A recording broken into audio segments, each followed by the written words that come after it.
Assalamualaikum warahmatullahi wabarakatuh. Kami dari grup A ingin mempresentasikan hasil diskusi kami, yaitu akuntansi sewa dalam perspektif pesewa bagian lessor. Sebelumnya, saya ingin mengucapkan terima kasih kepada Ibu Tantina selaku dosen pengampu mata kuliah akuntansi keuangan menengah 2. Sebelum memulai pembahasan, izinkan saya memperkenalkan anggota kelompok saya. Saya sendiri Andi Rasmawati, NPM akhir 078. Saya, Syafirani Aditya, dengan NPM akhir 156. Perkenalkan, nama saya Rahmadina Kurniasa Fitri dengan NPM akhir 179. Perkenalkan, nama saya Arini dengan NPM 218. Materi subbab yang pertama itu ada klasifikasi sewa. Lessor mengklasifikasikan sewa sebagai sewa pembiayaan atau sewa operasi. Agar suatu sewa dapat diklasifikasikan sebagai sewa pembiayaan, sewa tersebut harus tidak dapat dibatalkan dan memenuhi setidaknya 1 dari 5 pengujian yang gambarnya ada di samping. Itu ada 5. Yang pertama itu ada apakah sewa mengalihkan kepemilikan aset dasar kepada penyewa pada akhir jangka waktu sewa.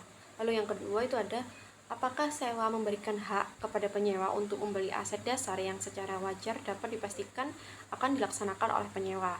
Yang ketiga, apakah jangka waktu sewa mencangkup sebagian besar sisa umur ekonomis aset yang mendasarinya. Yang keempat, apakah nilai sekarang dari penjumlahan, yaitu yang pertama pembayaran sewa dan yang kedua jaminan nilai sisa penyewa yang tidak tercermin dalam pembayaran sewa sama atau melebihi secara substansial seluruh nilai wajar aset dasar.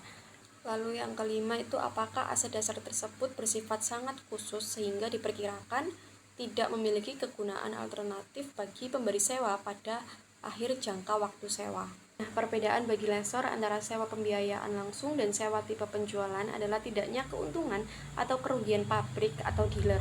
Keuntungan atau kerugian kepada lessor dibuktikan dengan selisih antara nilai wajar aset sewaan pada awal sewa dan biaya yang dikeluarkan lessor atau jumlah tercatat bisa disebut dengan nilai buku. Materi selanjutnya adalah pengakuan awal dan pengukuran sewa bagi lessor. Yang pertama ada sewa pembiayaan. Nah, sewa pembiayaan ini pada pengakuan awalnya yaitu mengakui aset dan piutang, lalu juga mengakui dari pengukuran nilai tercatat. Lalu pengukurannya bisa diukur dari piutang sewa pembiayaan dan pendapatan keuangannya. Lalu ada pun contoh sewa pembiayaan yang jadi jenis penjualan. Nah, untuk melestarikan akuntansi lessor untuk sewa pembiayaan, bisa melihat nih pada contoh CNH Global. Nah, dalam dia itu memiliki transaksi sewa, yaitu pertama ada jangka waktu sewa selama 5 tahun. Nah, perjanjian sewa ini tidak dapat dibatalkan dan mengharuskan pembayaran sewa yang sama di awal setiap tahun berdasarkan anuitas jatuh tempo. Nah, yang kedua ada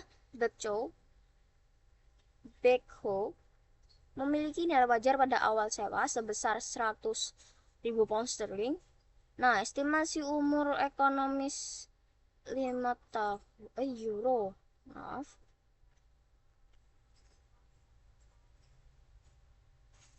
Dan nilai sisa terjamin sebesar 5.000, yang dimana lebih rendah dari nilai wajar Backhoe yang diharapkan Backhoe yang diharapkan pada akhir sewa. Nah, di sini kita suruh mengasumsikan aset dasar Backhoe yang memiliki biaya sebesar 85.000 bagi dealer CNH. Oh, yang ketiga ada kontrak sewa yang tidak memuat opsi perpanjangan. Backhoe akan kembali ke CNH setelah kontrak sewa berakhir. Yang keempat ada kolektibilitas pembayaran dengan CNH. Itu mungkin saja terjadi. Yang kelima ada CNH menetapkan pembayaran sewa tahunan untuk mendapatkan tingkat pengembalian sebesar 4% per tahun atas investasi seperti yang atas investasinya. Lalu Gimana cara menghitungnya? Itu nilai wajar peralatan disewa sebesar 100.000 pada bagian poin kedua, lalu dikurangi nilai sekarang dari nilai sisa, yaitu 5.000 dari poin kedua dikali dengan PVF-nya. Dapat dari 5 tahun pada poin 1 dengan 4%. Nah, didapat hasil 4.109,65. Lalu jumlah yang akan diperoleh kembali oleh si lessor melalui pembayaran sewa adalah 1.300.000.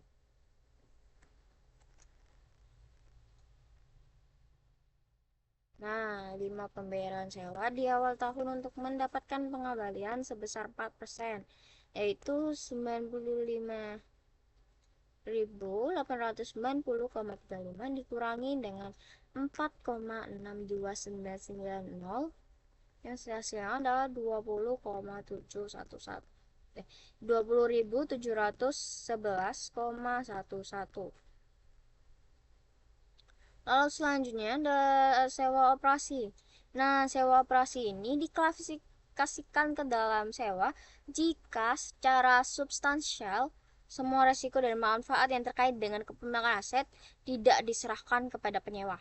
Nah, pengakuan awalnya yaitu memberi sewa tetap mengakui aset sewaan dalam laporan posisi keuangan sebagai aset tetap. Lalu dia mengakui pendapatan. Nah, pendapatan sewa itu diakui secara garis lurus selama masa sewa. Lalu pengukurannya itu mengukur aset tetap dan pendapatan sewa. Lalu contohnya adalah metode sewa operasi pada perjanjian sewa Hathaway MNS. Nah, Hathaway ini mencatat pembayaran sewa menggunakan basis garis lurus pada 1 Januari 2019, 2020, dan 2021. Nah, jadi mencatat kas pada unearned lease revenue dengan kas pada debit dan unearned lease pendapatan unearned lease pada kredit. Lalu pada 31 Desember tahun 2019, 20, dan 21 itu ATW mencatat pengakuannya dibalik. Jadi under list revenue pada debit dan list revenue pada kredit. Kemudian ada perlakuan aset, hak pakai, dan nilai sisa. Jadi, aset hak pakai itu diakui jika kontrak sewa itu memenuhi kriteria pengalihan hampir dari seluruh resiko dan juga manfaat terkait dengan kepemilikan aset kepada penyewa. Kemudian nilai sisa itu diestimasi di awal pengakuan aset hak pakai dan mencerminkan nilai wajar aset pada akhir masa sewa. Kayak gitu. Selanjutnya adalah aspek utama bagi akuntansi sewa bagi pensewa. Jenis sewa dan perlakuannya ada 3. Yang pertama, sewa tipe penjualan atau sales type lease. Dalam jenis sewa ini, lessor mengakui pendapatan dari sewa sebagai penjualan. Nah, pada neraca aset yang disewakan dihapuskan dan investasi sewa diakui. Pada laporan laba rugi, lessor mengakui pendapatan bunga, sewa, dan keuntungan atau kerugian aset. Nah, sifat sewa ini adalah seperti penjualan. Lalu yang kedua adalah sewa pembiayaan atau financing lease. Mirip dengan sewa tipe penjualan, lessor juga menghapuskan aset yang disewakan dari neraca dan mengakui investasi sewa. Namun pada laporan laba rugi hanya pendapatan bunga sewa yang diakui. Sifat sewa ini seperti penjualan. Yang ketiga adalah sewa operasi atau operating lease. Pada jenis sewa ini, lessor tidak melakukan penyesuaian pada neraca, hanya pendapatan bunga sewa yang diakui pada laporan laba rugi. Sifat sewa ini adalah seperti sewa atau rental like. Selanjutnya adalah pelaporan dan pengakuan dalam laporan keuangan. Pengungkapan data sewa. Selain jumlah yang dilaporkan dalam laporan keuangan terkait dengan aset dan liabilitas sewa, IASB mengisyaratkan less dan lessor untuk mengungkapkan informasi tentang sewa. Persyaratan ini bervariasi berdasarkan jenis sewa atau pembiayaan ataupun operasinya, dan apakah pembuat laporan keuangan adalah lessor atau less. Persyaratan pengungkapan menyediakan informasi bagi investor sebagai berikut. Yang pertama, bagi lessor, di mana penjelasan umum itu mengenai pengaturan sewa yang material, rekonsiliasi antara investasi bruto dalam sewa pada akhir periode pelaporan dan nilai sekarang piutang pembayaran sewa minimum akhir periode pelaporan, pendapatan keuangan yang belum diterima, investasi bruto dalam nilai sekarang piutang pembayaran sewa minimum pada akhir periode untuk setiap periode berikut. Yang pertama, tidak lebih dari 1 tahun, dan tidak lebih dari 5 tahun, dan yang ketiga adalah lebih dari 5 tahun. Selanjutnya adalah metode pembiayaan dan operasi. Nah, dalam akuntansi sewa sendiri, metode pembiayaan dan metode operasi merupakan dua pendekatan utama yang digunakan untuk mencatat transaksi sewa. Nah, kedua metode ini memiliki implikasi akuntansi yang berbeda bagi pemberi sewa dan penyewa. Lalu, dalam perspektif pesewa ini, atau lessor, pertama, pada metode pembiayaannya, sewa pembiayaan adalah sewa di mana secara substansial seluruh risiko dan manfaat kepemilikan aset dialihkan dari pemberi sewa kepada penyewa. Nah, sewa pembiayaan ini mirip dengan pembelian aset melalui pinjaman. Dan juga sewa ini lebih menyerupai pembelian aset oleh penyewa dengan cara angsuran.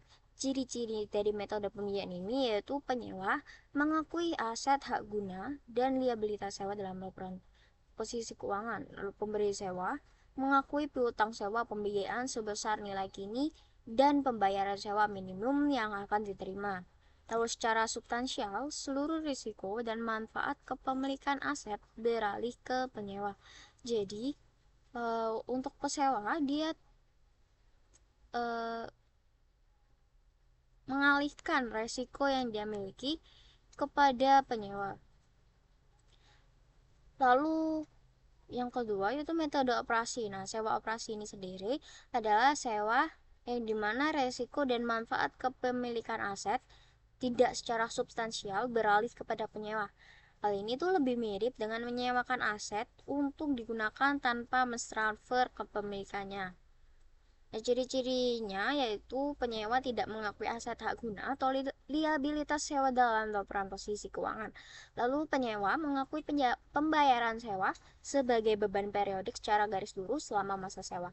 Resiko dan manfaat kepemilikan aset tetap berada pada pemberian atau pemberi sewa atau pesewa gitu. Lalu perbedaan utama antara metode pembiayaan dan metode operasi. Nah, pengakuan aset dan pada pengakuan aset dan liabilitas pada metode pembiayaan, penyewa itu harus mengakui hak gunanya dan liabilitas sewa dalam neraca. Sedangkan dalam metode operasi, penyewa tidak mengakui aset hak guna atau liabilitas sewa dalam neraca. Lalu pada pengakuan pendapatan, nah, pada metode pembiayaan, pemberi sewa mengakui pendapatan bunga dan pengurangan nilai piutang sewa. Pada metode operasi, pemberi sewa mengakui pendapatan sewa secara garis lurus selama masa sewa berlangsung. Resiko dan manfaat, pada metode pembiayaan, resiko dan manfaat kepemilikan itu beralih kepada yang menyewa. Juga pada metode operasi, resiko dan manfaat kepemilikan tetap berada pada pemberi sewa.